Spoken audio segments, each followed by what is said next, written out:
Então, se o boteco não cumprir o que essa norma determina, vai ser embargado, vai ser fechado. Se a fábrica não cumprir esses limites, vai ser fechada. Pode ter uma denúncia no Ministério Público, a gente vai estar comentando sobre essas questões. Então, pode ser multada, inclusive. Pode ser multada, autuada. Então, são...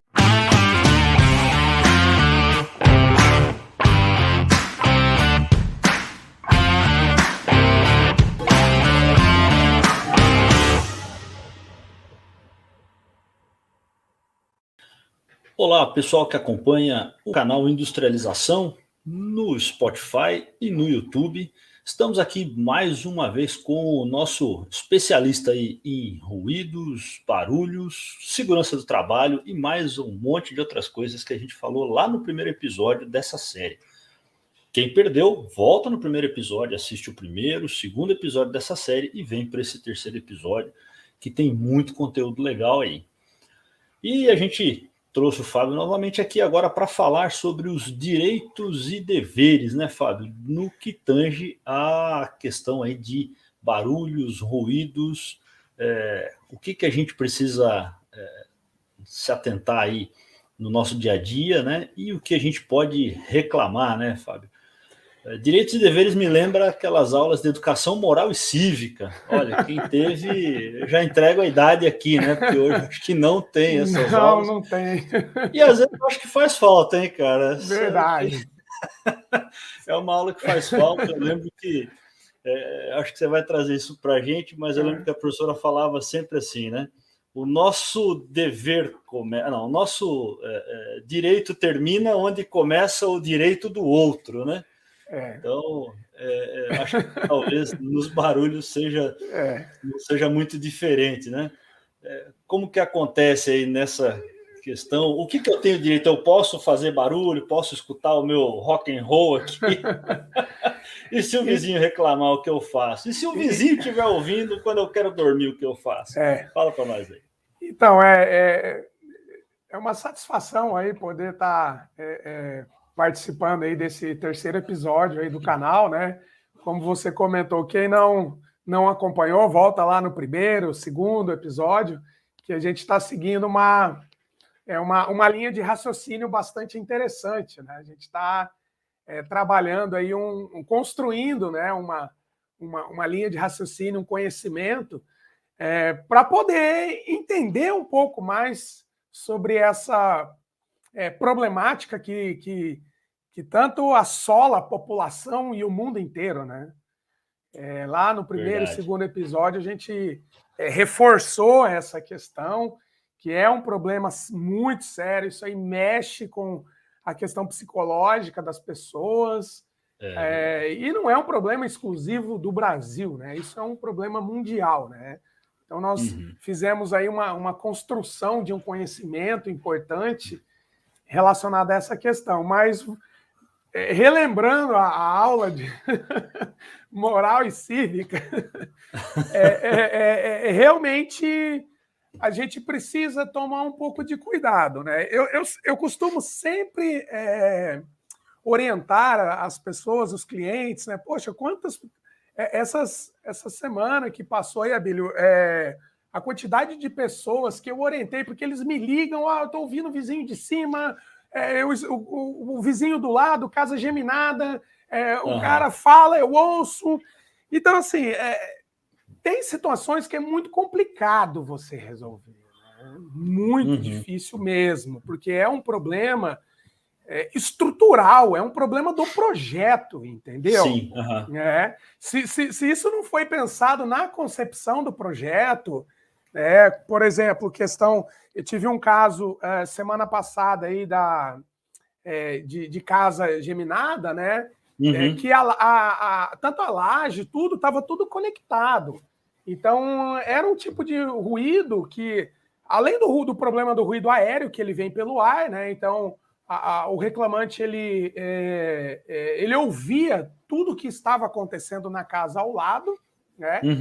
Você tinha o ruído também estrutural, né? Que ele vem propagando pela estrutura mesmo, né? Pela parte sólida mesmo. Isso, pela parte sólida. É até assim um pouco estranho, né? Mas quando a gente estuda isso de uma forma mais aprofundada, a gente vai entendendo os fenômenos físicos, né, envolvidos nesse processo, e realmente o ruído ele é propagado pelo meio sólido, né? E aí a pessoa ouvia batida de porta, então bateu a porta, passava e vinha pela estrutura. Tudo, né? O simples fato da pessoa varrer a residência ao lado também passava pela estrutura. Então, assim, uma questão muito complicada, né? Até conversei com a nossa equipe aqui de engenharia e tal. Falou, tô com a planta aqui, ó. Eu mostro para você, tô com a planta do projeto aqui.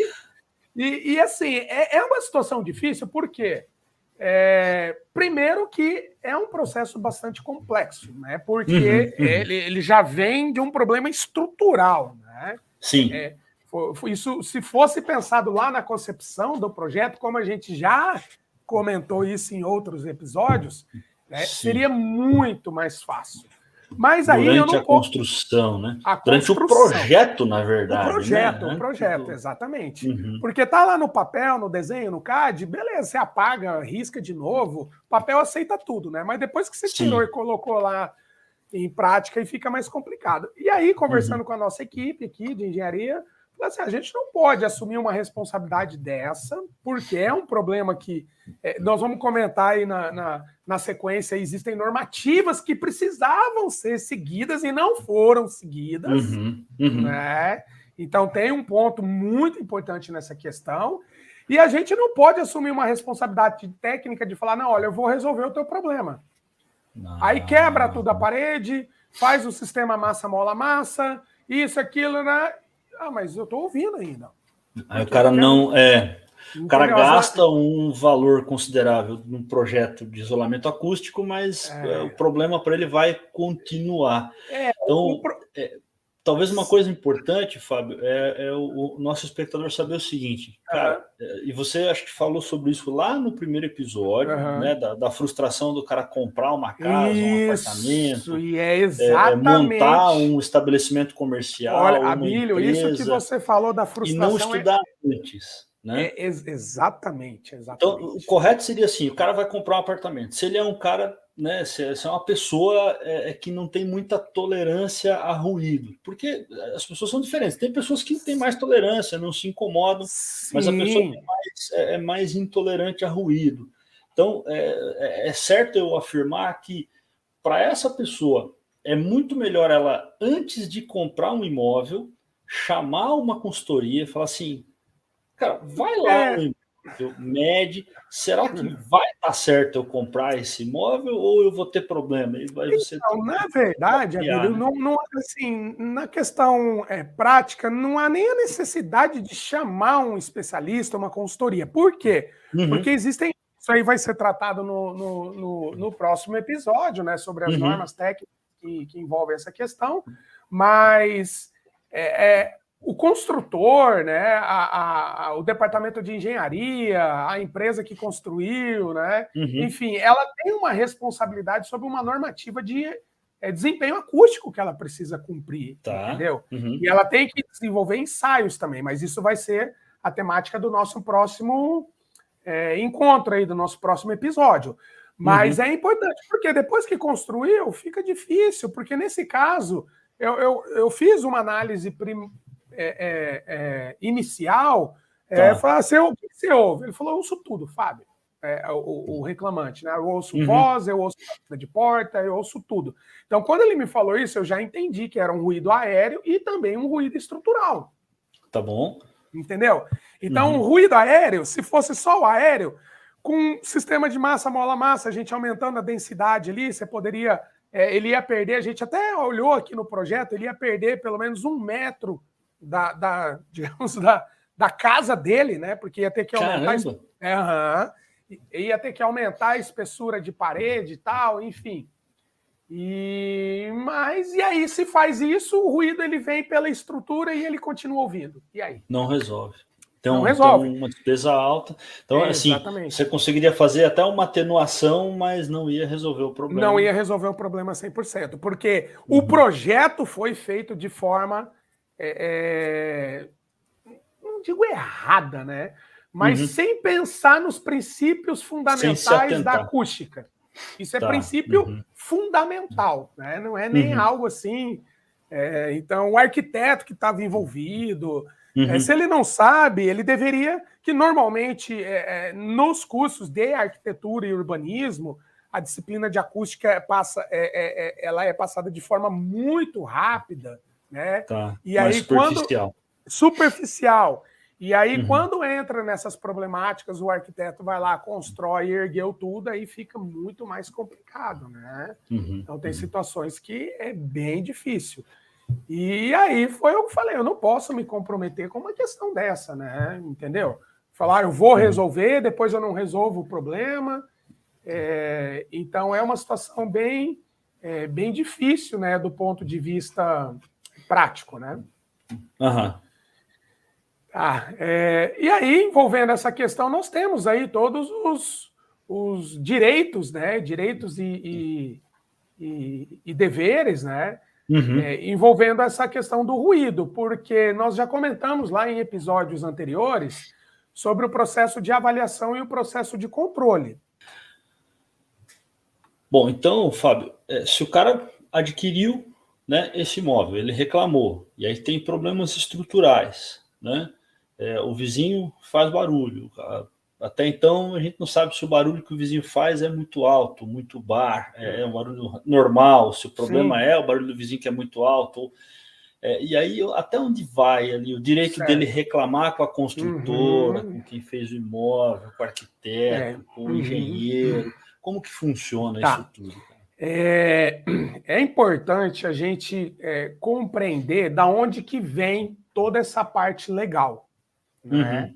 Então, se a gente começar a desdobrar a legislação, nós vamos iniciar nossa discussão lá na Constituição Federal.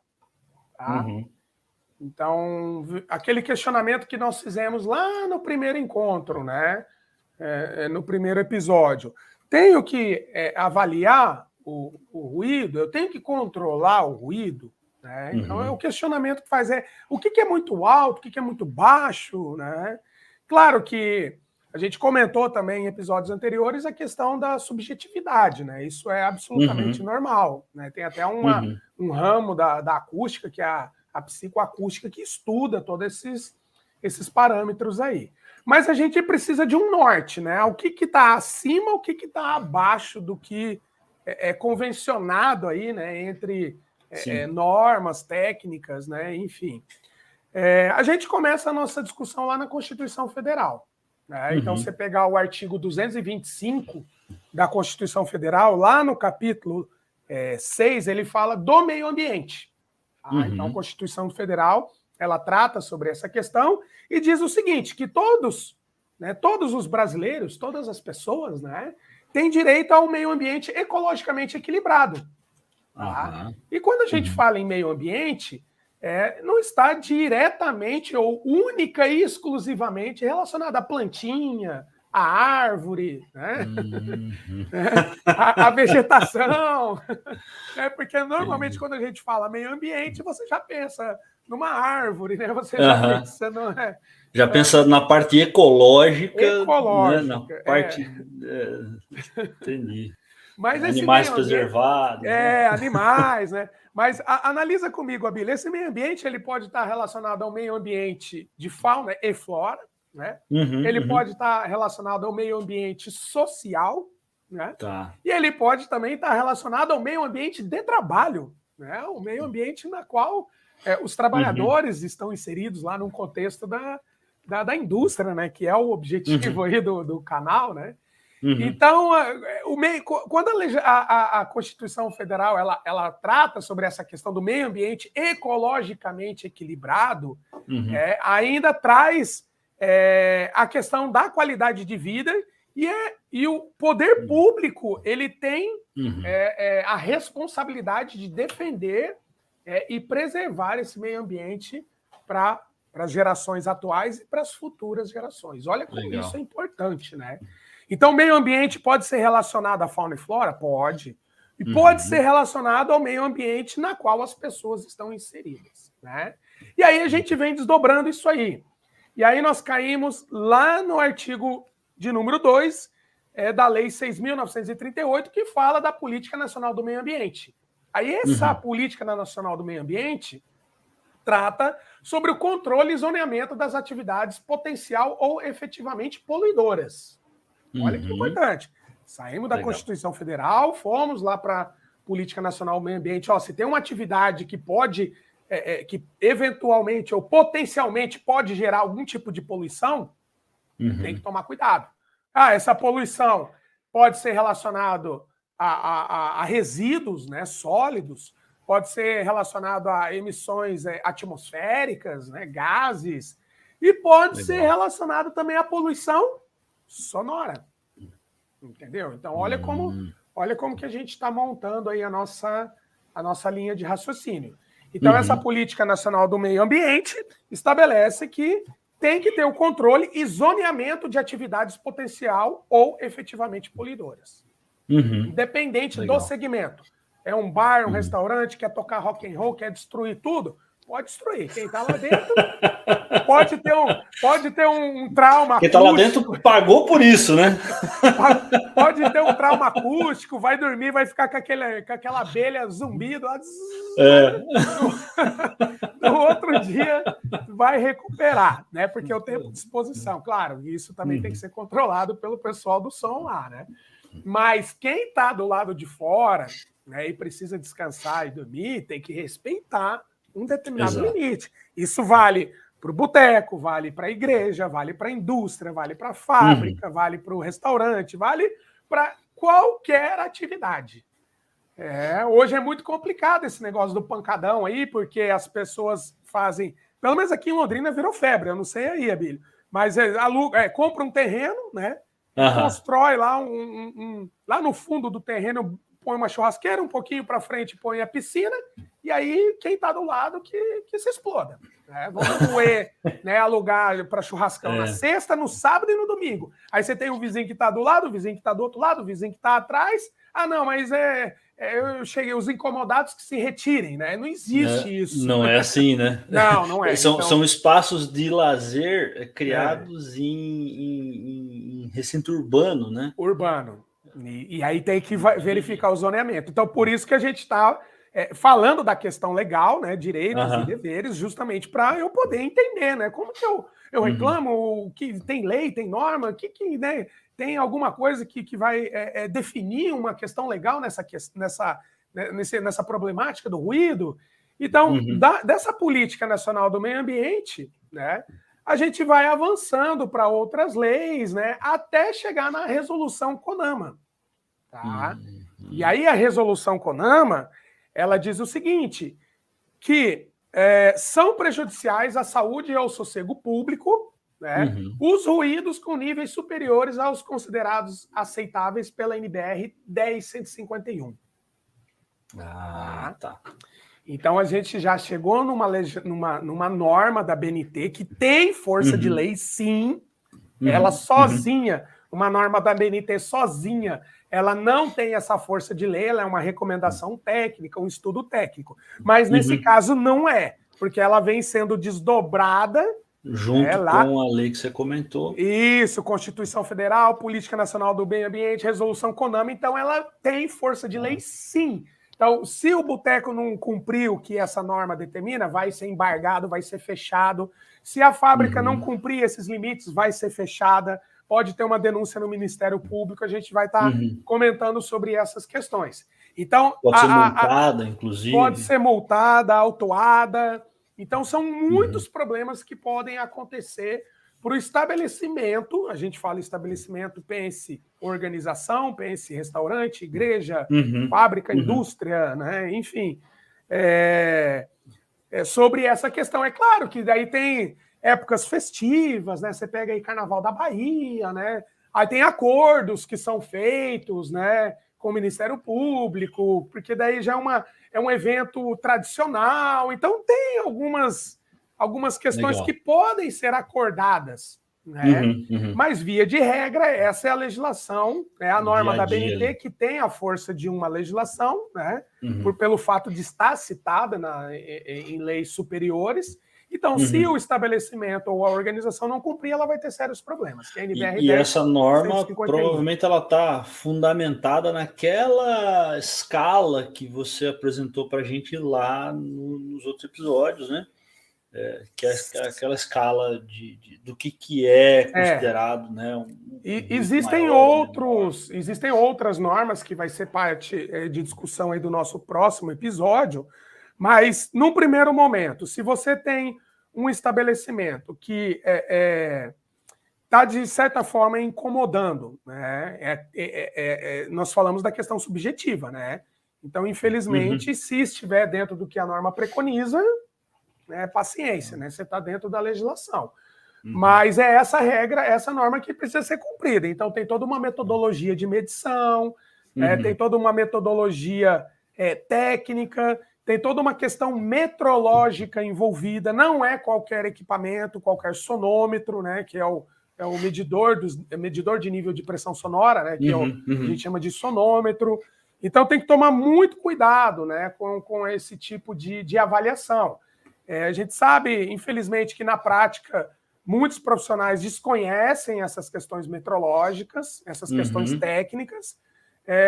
Eu tenho conhecimento de inúmeros profissionais e empresas que utilizam equipamentos que não são homologados conforme a norma, infelizmente. Não vou entrar aqui no mérito da questão do detalhamento da metrologia, né? Que é a IEC 61672, que é uma norma metrológica internacional. Ela tem 3 partes e infelizmente, os equipamentos nacionais que hoje nós temos no mercado, infelizmente, por quê? Porque a gente fica na dependência de equipamentos franceses, equipamentos americanos, equipamentos de empresas que já são consolidadas mundialmente nessa temática. Os nossos ainda não têm tecnologia suficiente para atender essas normas. Eu acredito que a tecnologia é envolvida sim, Abílio. Então, eles pecam na parte 2 dessa norma, que não... que é a parte, digamos aí, mais casca-grossa, né? Que tem que submeter o equipamento a testes exaustivos de calor, de umidade, de radiofrequência, enfim. Então, como a gente trabalha com engenharia, claro, tem que ter a precisão. A gente sabe que todo instrumento ele tem um nível de incerteza. Você sabe muito bem disso aí também, dentro da indústria, né? Os controles estatísticos de processo, você sempre calcula uma incerteza do processo, né? Exatamente, incerteza do equipamento, né? Do equipamento. Da calibração dele. Da calibração. Mas tem uma metodologia, tem uma norma, tem que fazer a medição. E aí é um laudo, né? Um relatório que vai atestar, olha, tá acima, tá abaixo, e o que tem que ser feito, né? Então, normalmente eu faço 2 trabalhos, né? Eu faço a medição. Olha, você está dentro do que a norma preconiza, toca o barco. Você está fora do que a norma preconiza, você vai ter que mexer, né?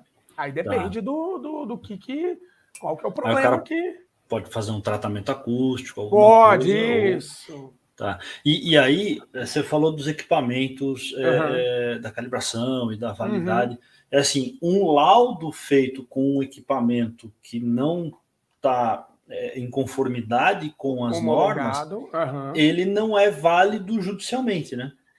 No caso de o cara pediu um laudo, a empresa fez o laudo, e aí essa discussão foi para uma esfera judicial. O cara fala, tem um laudo aqui que o ruído está acima e tal. Esse laudo pode perder a validade. Pode ser impugnado. Sabe o que acontece hoje? Como essa NBR 10151 ela passou por uma revisão recente e teve uma mudança drástica, né, de metodologia. Só para você ter uma ideia, a norma anterior tinha 4 páginas, essa aí está com quase 27, entendeu? Então ela mudou assim drasticamente. E não é reinvenção da roda, né? Isso já vem de normativas da ISO, de estudos científicos internacionais. Então, às vezes o profissional, mas o brasileiro quer isso, quer inventar moda. Não, isso é o que o mundo está estudando, isso é científico, né? Então, a ABNT, ela basicamente ela fez uma adaptação de normativas da ISO para a nossa realidade. E isso acontece, Abelha. Então, como é uma norma muito nova, os profissionais não têm conhecimento da metrologia, muitas vezes os próprios órgãos fiscalizadores Ainda não tem. Não tem, mas isso já vem se adequando. Então, você pega aqui a região, por exemplo, Maringá, eu já estou sabendo que o pessoal já está adquirindo o equipamento, inclusive a gente está com uma ideia de treinar os fiscais lá. Toledo também, aqui no Paraná também. A gente já treinou, eu já treinei vários profissionais aí por um curso da internet que a gente tem, né? Vários também auditores, fiscais do meio ambiente, polícia científica, polícia civil, criminalista, enfim. A gente já treinou em mais de 150 profissionais nesse Brasil. Nossa, então, que legal. E a gente percebe isso. Daí, às vezes, eu falo, professor, mas olha, eu estou aqui no órgão e eu uso esse equipamento. Não, esse equipamento está errado. Se você for lá medir e a pessoa que estiver do outro lado foi prejudicada e tiver um pouco de conhecimento, contratar um bom advogado, vai derrubar esse laudo facilmente. Então, você pode ter esse problema para o lado do órgão fiscalizador ou para o lado de quem elaborou. Entendeu? Que já aconteceu também. Ministério Público aqui do Paraná já impugnou um laudo de engenheiro pelo fato de não atender essa metrologia que você comentou. Então, Fábio, assim, se a gente for resumir o episódio, né, esse nosso bate-papo, em poucas, assim, nesses últimos minutos aí, todo mundo tem o direito de reclamar. Tem o direito de reclamar. Reclamando, a pessoa que está provocando o barulho, que está fazendo barulho, ela tem direito de fazer barulho até um certo nível, até um certo volume. Perfeito, isso aí. Preciso pela norma. Né? Exatamente. E o dever de tratar acusticamente o seu estabelecimento, a sua empresa e tal, caso isso esteja extrapolando a norma. É bem assim, né? O meu direito termina onde começa o direito. Quer dizer, o meu direito de fazer barulho, ele vai até um nível estabelecido pelas normas, pelas leis. Normas, isso aí. E ele termina quando começa o direito do outro de conviver num ambiente com menos barulho. Exatamente. Né, até um certo volume. E o interessante que é essa questão de direito e dever, que muitas vezes a pessoa também não sabe como reclamar. Não adianta você ir lá e xingar o cara e falar, vou jogar ovo, água quente. Não adianta isso aí. Eu sei. Mas é que os ânimos se afloram. A gente comentou em episódios anteriores aí de mortes, de vários problemas, né? E a gente vai ter um episódio só sobre isso, só orientando as pessoas sobre como reclamar. Né? Como reclamar. Mas nesse primeiro momento é muito importante estabelecer, olha, existe uma Constituição Federal que ela vem sendo desdobrada, né? A gente chama isso aí na literatura de pirâmide de Kelsen, né? Que ela vem desdobrando essa hierarquia da legislação até chegar na NBR 10.151.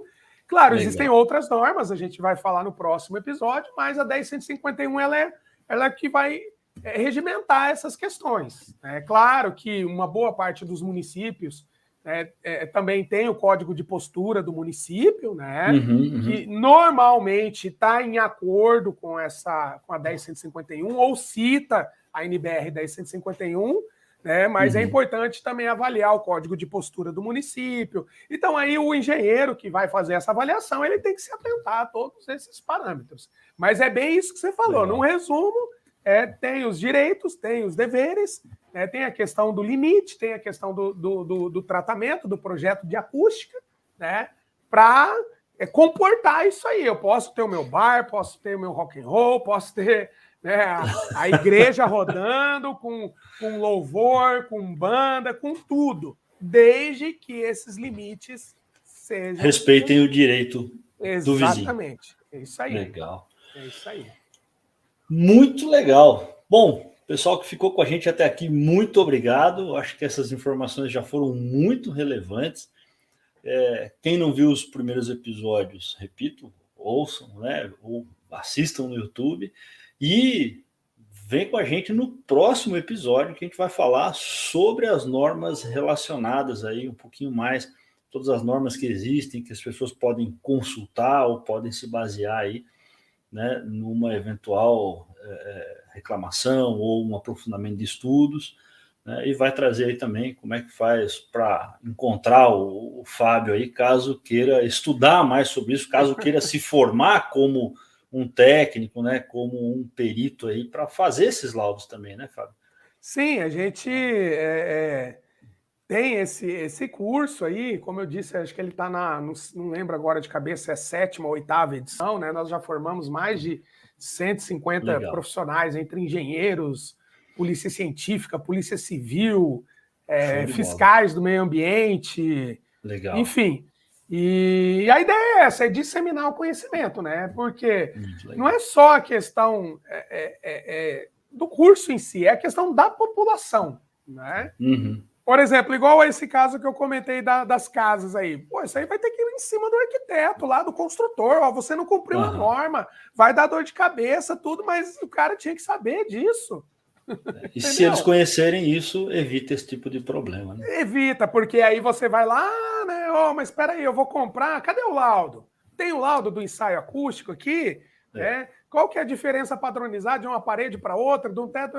Dá para ver tudo isso, entendeu? Legal. Então é assim, tem que saber, né, para poder exigir, né? Você vai comprar aquilo lá, a casa dos sonhos, o apartamento dos sonhos lá, e depois gera problema. E aí tá errado, né? Aí tá errado. Show de bola. Fábio, obrigado. E o pessoal, muito obrigado. E até o próximo episódio da série de Barulhos e Ruídos aqui do Industrialização. Muito obrigado aí, pessoal. Valeu aí. Muito obrigado aí, Abílio. E até a próxima. Valeu.